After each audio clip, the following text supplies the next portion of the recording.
This is really my great honor to have a presentation here in the first TASL and AASLD joint meeting. Today, my topic is new biomarkers for HBV management. I'm Tai-Chung Tseng from National Taiwan University Hospital. This is my disclosure. And so in the following 15 minutes, I will first have a short introduction, and there is nothing about HBV treatment, because we have learned a lot about HBV treatment in the previous two speakers. And then I will try to introduce some serum biomarkers beyond HBV DNA level. The first one is surface antigen level, and the other one is the more novel marker that is the co-related antigen level, and then is my summary. We know there are several pathways of the HBV-related carcinogenesis, and one of the major pathways is the repeated liver inflammation that will cause the liver fibrosis. And then with the collection of multiple liver fibrosis, we will have liver cirrhosis. And once liver cirrhosis developed, the HCC risk will be about 2 to 5% per year. So in this common sequential liver-related event, they usually share the common risk factors. So when we explore the risk factors associated with HBV-related HCC, sometimes they will correlate the development of the liver hepatitis and the cirrhosis. And this is the life cycle of HBV. I think most of you have learned about it. I'm not going very detailed about it, but we know during its replication, they will produce the viral protein and also the HBV genome, that is the HBV DNA. So this is the first biomarker that is quantifiable in the serum, and we use it a lot, either for the when to decide the patient to receive antiviral treatment or not, or to predict the HCC risk. And then we have the surface antigen quantification. That is the second biomarker available right now. We can use it to help us to define different disease stages. And then we have the correlated antigen. Actually, it is a collection of several viral proteins, including the E antigen, the P22 core antigen, and the core antigen. So it is not a single protein, it's a collection. Okay, so I think this figure, Anna has already shown us, it is a pretty important figure that tells us with the increase of HBV DNA level, there is also an increase of HCC risk. Therefore, we usually define the patient based on their HBV DNA level.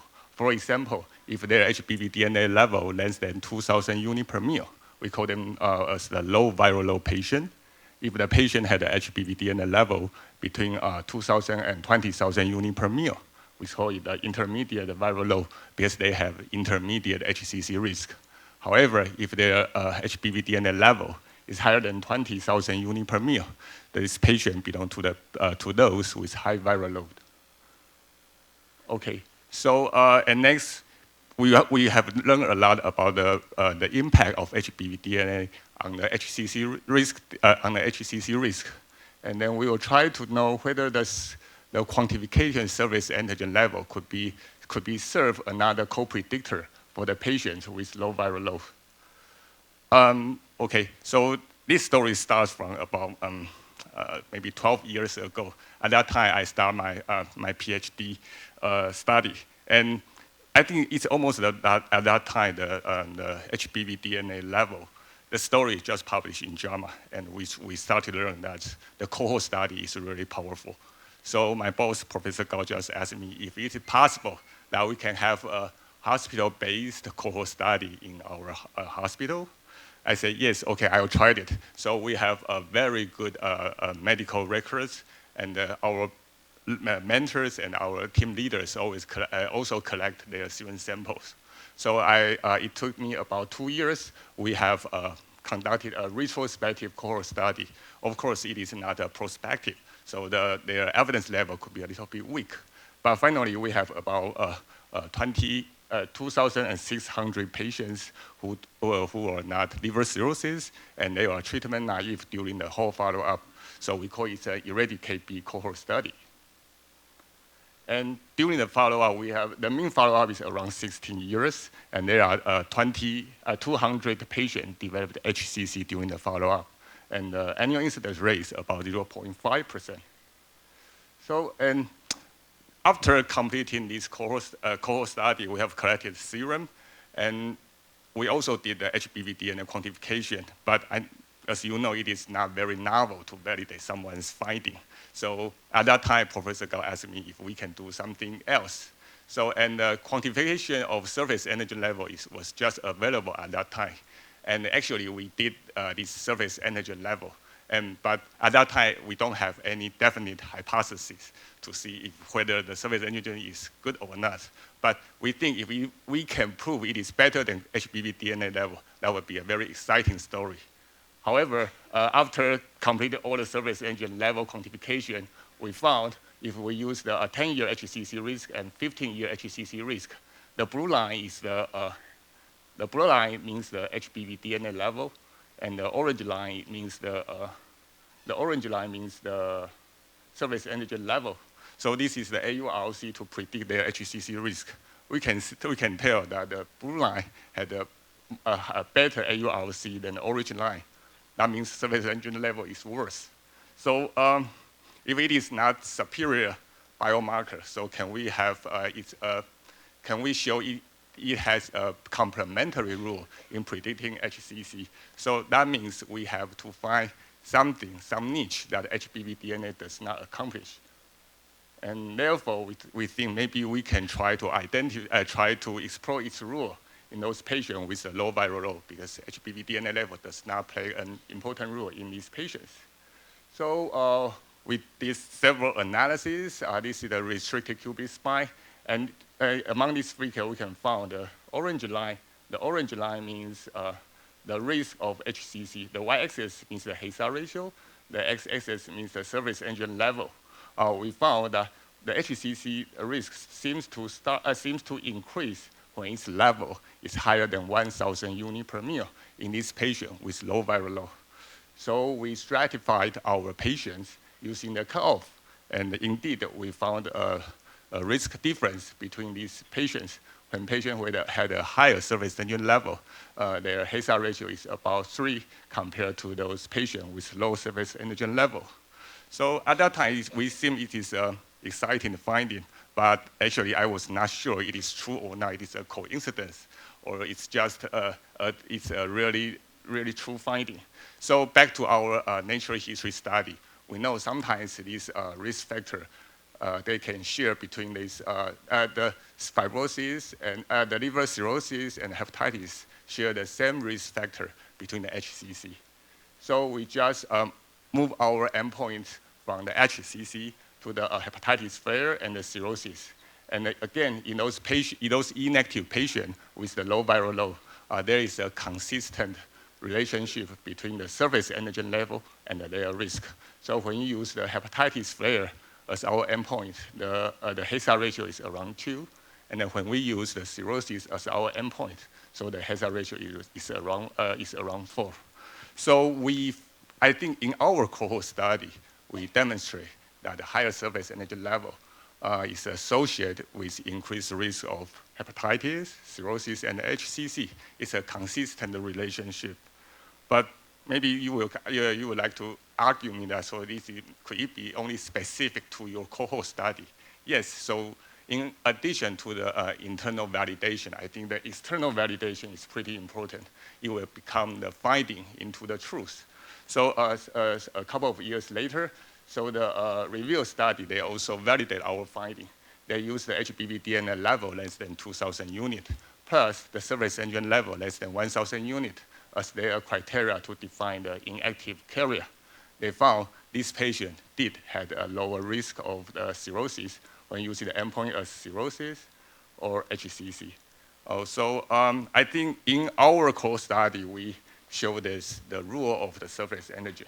And this finding was also validated by the review HBV study, which is a prospective core study and is more powerful. So, so this is the summary of my first section. I think in those patients with low viral and normal LT, we can use the surface antigen level, 1,000 units per ml, to further stratify their risk. If their surface antigen level is less than 1,000, that means they have a minimal risk of disease progression. And in our recent analysis, we found this patient, their annual HCC incidence rate is around 0.06%, is less than 0.2%. So maybe if this finding is validated, maybe we have a chance to combine these biomarkers to identify patients who may not need HCC surveillance. Okay, so in addition to the story of the surface antigen, a couple of years later, we have another biomarker that is the correlated antigen. So, and again, my boss asked me, do you want to do this assay in our cohort study? But at that time, I think it has a very high correlation between HBV DNA level. So I thought it was maybe it's a HBV similar biomarker. So I think it may not help us to have more knowledge about that. But my boss told me that you should have an open mind. So okay, I did do the quantification of the correlated antigen, and as we expect, we use the 10-year HCC and 15-year HCC as our endpoints. So this is the AURC of predicting liver cancer among different biomarkers. We can notice that the blue line is the correlated antigen, and the orange line is the HBV DNA level. They are both superior to the green line, that is surface antigen level. So it suggests that there is a very high correlation between the DNA and the correlating antigen level. So again, so if the biomarker is not superior, so we can join it. We can see if we can serve as a complementary to biomarker. So, to see if how this correlated antigen can help us to redefine the natural history, we just compare the AURC in predicting HCC to the surface antigen level in patients with different level of HBV DNA. So in the patient with low level of HBV DNA, there was no significant difference in AURC. But in patients with the intermediate level of HBV DNA, we found the correlated antigen level seems to be superior than surface antigen level in predicting HCC. But in patients with high viral load, the AURC is about 0.5. It's nothing very meaningful. So then we focus on this patient with intermediate viral load. Okay, so we use the UDAN index to identify a good cutoff, and we think that 10,000 units per ml could be an optimal cutoff because it's a round number. The best ones could be around 14. So we stratify our intermediate viral load patient using a cutoff of the 10,000 units per ml. And indeed, we found those patients who had a higher correlated antigen level, that is the orange line, they had a higher HCC risk compared to those with the low correlated antigen level. And to be noted, these patients, they were all inactive patients. They have intermediate viral load, and their LT level is below 40 units per liter. So we also use different criteria to define normal ALT, including the AASLD guideline, or the patient with persistent normal ALT for 1 year. And the rule of the correlated antigen remained. So, and again, when we saw this finding, we are quite excited, but is this really true, or it's just a coincidence? So we just go back to see if this association still holds true when we change our endpoint as the hepatitis flare and the liver cirrhosis. And again, we found in this patient, in this intermediate viral load patient with ALT level less than 40, the high correlating antigen level was consistent associated with increased risk of hepatitis flare and the cirrhosis. So at least in our cohort study, the relationship between the correlating antigen and the liver-related event, including the hepatitis flare, cirrhosis, HCC, there is a consistent correlation. So, and then it is all, everyone may argue, so could this finding specific to your cohort only? So in addition to the internal validation, I think the external validation is pretty important. So we just collaborate with the Review HBV study. So they have around 600 patients with intermediate viral load. A few of them are E positive, but most of them they were inactive. So we help them to quantify this core-related antigen. And we found there is in this intermediate viral load patient, when there was a higher, when there is an increased core-related antigen level, the HCC risk is also higher. So if, because in this figure, we do not have the time of follow-up, so we only use the odds ratio. So when we see the odds ratio, the patient with the core-related antigen higher than 100,000 units per mil, they have really high increased HCC risk, but there is only a very limited patient. So if we combine those patients with, we move the cutoff to the 10,000 units per milliliter, I think that we still have a consistent positive correlation between the core-related antigen level and the HCC risk. So I think our finding is partially validated in the independent cohort study. So I think we are quite confident about our finding. So next, then we move back to our cohort study. We now have 3 biomarkers. We have HBV DNA level, we have surface antigen level, and we have core-related antigen level. So just like the immunotherapy that we heard in HCC, single is not enough, we need to combo. So we try to categorize these patients by these 3 biomarkers. So we categorize the patient with low viral load using the surface antigen, patients with intermediate viral load using the core-related antigen level. So in this, we can tell that in this, the pink line, that is the patient with the high core-related antigen level with intermediate viral load. In the long-term follow-up, their HCC risk is similar to those patients with the high viral load. That is the white line. And in a patient with the core-related antigen level less than 10,000 units per mil, and their viral load is intermediate viral load, the HCC risk is pretty similar to the blue line. That is the patient with minimal HCC risk. That's a low viral load and low surface antigen. So, and the yellow line means the intermediate viral load, intermediate HCC risk. So, ladies and gentlemen, this is my summary graphic. So, based on my data, I have proposed an algorithm to measure this biomarker in those inactive patients with normal ALT level. So first, HBV DNA still, after 12 years, it is still the most important biomarker.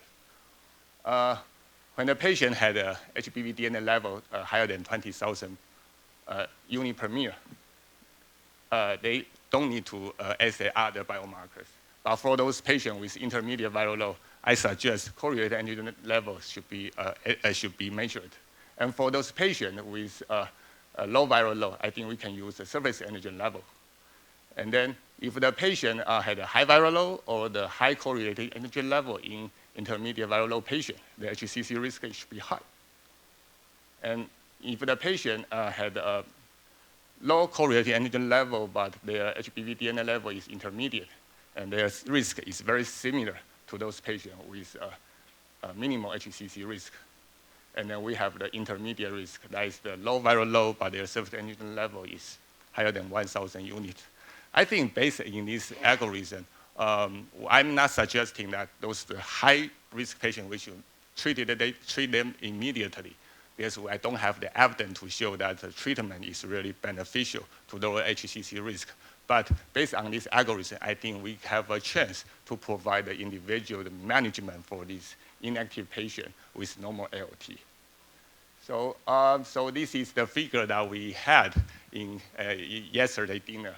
So I want to show that there are our team leaders, including the pictures on including the Professor D.S. Chen and Professor P.J. Chen, they are our team leader, and our late Professor Mingyang Lai, and my boss, Professor Jia Honggao, and Professor C.J. Liu.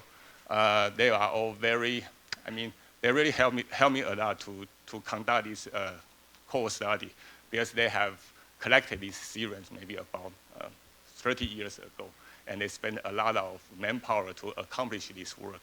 And they are very, it is very generous of them to encourage me to have a full access of this serum sample. So after 30 years, we have a new technique to assay this viral marker. And I think we can have a more understanding of this HBV's natural history. So I think this is my talk. Thank you very much.